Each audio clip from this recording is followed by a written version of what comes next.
Pourquoi, comment suis-je arrivé à faire de l'animation? Bien, il y a bien longtemps, j'avais 7 ans exactement, lorsque j'ai commencé à apprendre la musique. C'était une passion. À l'époque, il y avait beaucoup d'orchestres qui tournaient encore.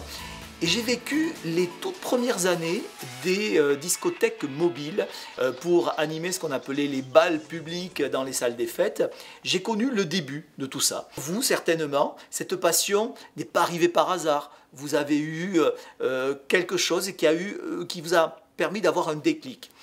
Eh bien, au fil du temps, je me suis aperçu qu'il y avait un créneau intéressant et que ce créneau me passionnait, m'attirait vraiment. Et j'ai commencé à faire mes premières animations, j'avais une quinzaine d'années. Puis au fil du temps, les soirées sont venues se greffer, et puis j'ai investi, puis j'ai continué voilà, à faire mon parcours d'animateur. Au début, bien sûr, en plus d'une activité. J'avais fait des études de comptabilité et puis en parallèle, je continuais la musique. Et puis un petit peu plus tard est arrivé le karaoké. C'était dans les années, début des années 90.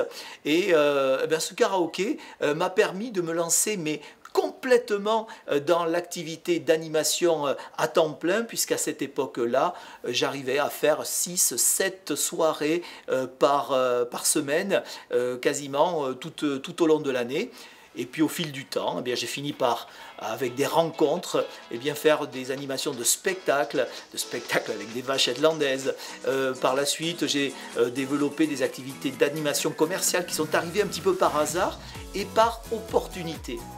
Voilà en gros donc ce parcours qui m'a permis d'en arriver là où j'en suis aujourd'hui, avec environ 35 ans d'expérience derrière moi, et j'ai évolué étape par étape.